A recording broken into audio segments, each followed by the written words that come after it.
কোন বাবাজি কোন ব্লাড ক্যাম্পে গিয়ে রক্তদান করছে?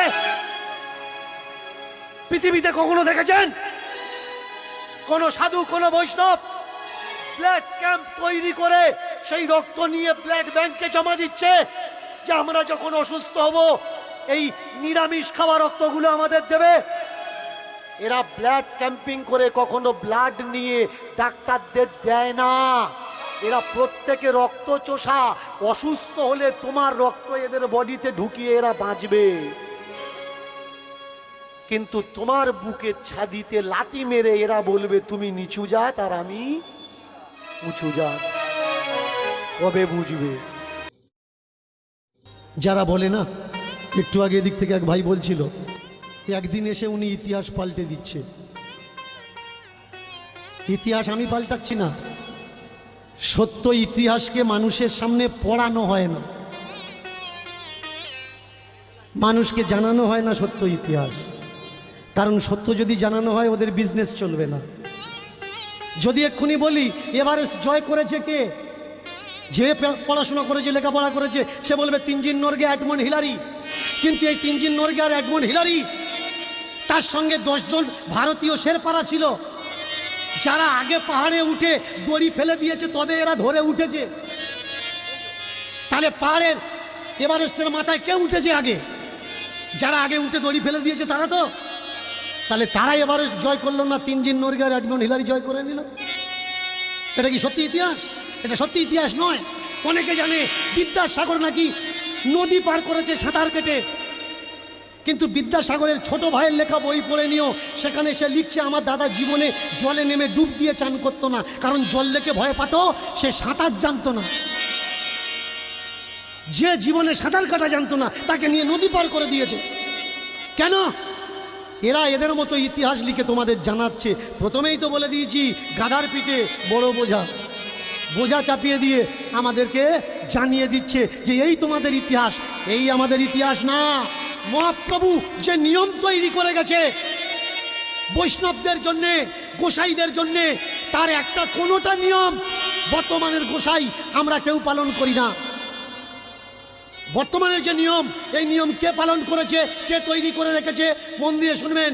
ষড় গোস্বামীর 2 প্রধান গোস্বামী রূপ আর সনাতন, এরা 2 ভাই নয়, এরা হলো 3 ভাই। রূপ, সনাতন আর অনুরূপ। এই অনুরূপ যে ছোট ভাই, অনুরূপের ছেলের নাম হলো জীব গোস্বামী। এদের টাইটেল গোস্বামী নয়, এদের টাইটেল কি জানেন? দবির খাঁ। খাঁ কোন সময় গোস্বামী হয়ে গেল আমরা বুঝতে পারলাম না। এরা হলো সাধু বৈষ্ণবের মাথা। এরই ছোট ভাইয়ের ছেলে জীব গোস্বামী। এই জীব গোস্বামী মহাপ্রভু নিখোঁজ হওয়ার 50 বছর পরে পুনঃ বাংলায় হরিনাম চালু করার জন্য এই নামগুলো চালু করেছে, এই নিয়মগুলো চালু করেছে, যে নিয়মের ভেতরে শুধু হিংসা ভরা। এমন কোন সোশ্যাল সাইট নেই, জ্যোতিষদের অ্যাডভার্টাইজমেন্ট নেই, এমন কোন পঞ্জিকা নেই যে পৃষ্ঠাতে জ্যোতিষদের অ্যাডভার্টাইজ নেই। এরা নাকি ভূত ভবিষ্যৎ গণনা করে বলে দিতে পারে। তা বলুন, ভারতবর্ষে পশ্চিম বাংলা রাজ্যে এত জ্যোতিষী, করোনা এলো কেউ জানতে পারলো না, কেউ ঠিক পেল না। করোনা এলো আর পুরো পৃথিবী তছনছ করে দিয়ে চলে গেল। এটা শুধুমাত্র একটা ইনকামের জরিয়া। এটা একটা ইনকামের জরিয়া, এটা একটা মাধ্যম। বোঝা লাগবে ভাই, দুনিয়াকে জয় করতে গেলে একটা মাত্র নিয়মেই জয় করা যায়, সেটা হচ্ছে প্রেম। আমাদের সমাজে এমন এমন ব্যবস্থাপনা, যদি কোনো মেয়ের বাচ্চা না হয়েছে পাড়ার বউরা তাকে শান্তিতে নিঃশ্বাস নিতে দেয় না। সে লজ্জায় ঘরের বাইরে বেরোতে পারে না। তার আত্মীয় বন্ধু বান্ধব ডেকে জিজ্ঞাসা করে, সে যার মুখের দিকে তাকায়।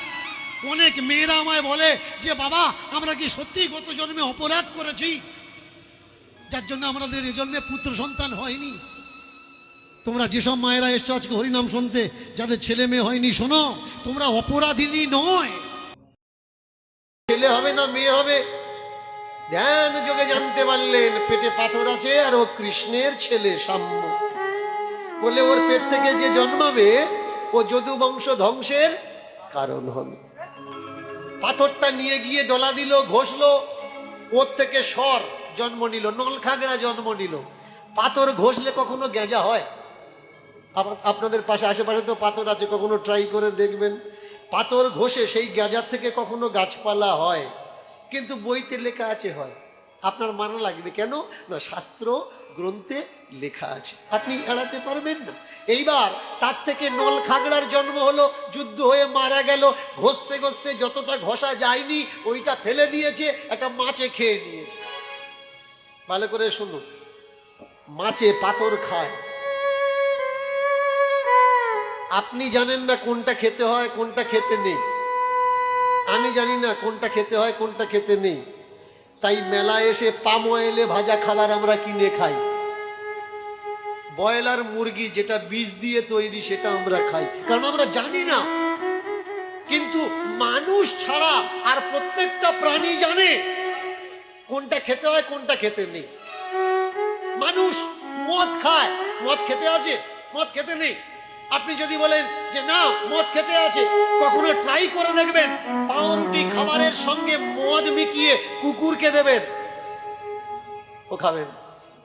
কেন খাবে না? ও জানে কোনটা খেতে হয় কোনটা খেতে নেই।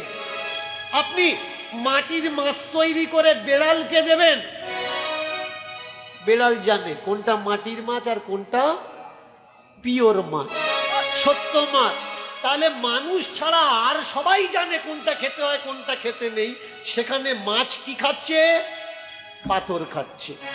এবার ওই মাছটা একটা জেলের জালে পড়েছে, পেট কেটেছে, ব্যাধ ওই রাস্তা দিয়ে যাচ্ছিল, ও ফেলে দিচ্ছিল, বললে ফেলিসনি, ওটা আমার দে। লাগাবে তো লাগাবে, কোথায় লাগিয়েছে? তীরের মাথায় লাগিয়েছে। আর ওই তীর নিক্ষেপ করলো লুকিয়ে লুকিয়ে, হরিণ ভেবে, হরিণের কান ভেবে। কার? না, ভগবান শ্রীকৃষ্ণ জঙ্গলে বসে পা নাড়াচ্ছিল আর চিন্তা করছিল যে কিভাবে আমি যুগ সমাপন করব। ব্যাস, মেনে চলুন, আন্দাজে মেরেছে বা শব্দভেদী মেরেছে বা ভালো তার এম আছে, মেরেছে, পায়ে লেগেছে।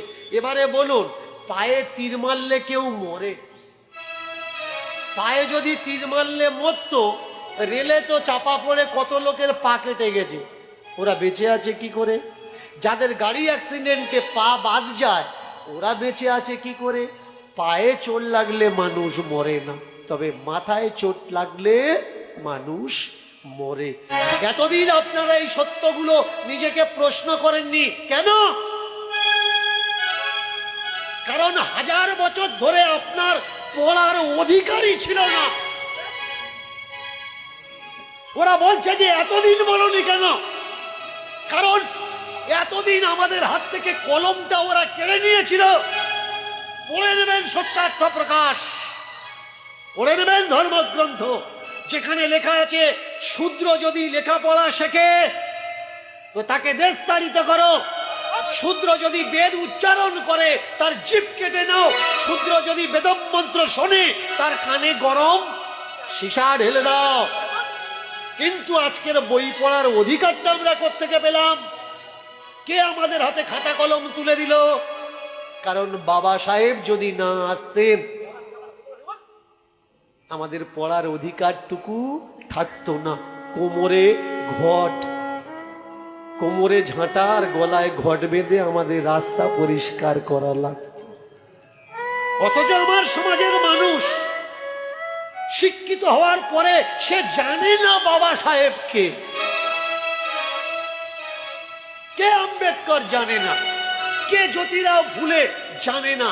কারণ নদী পেরিয়ে গেলে ধান্দাবাজ লোক যেমন মাঝির কথা মনে রাখে না, তেমনি হয়েছে আমার সমাজের মানুষ।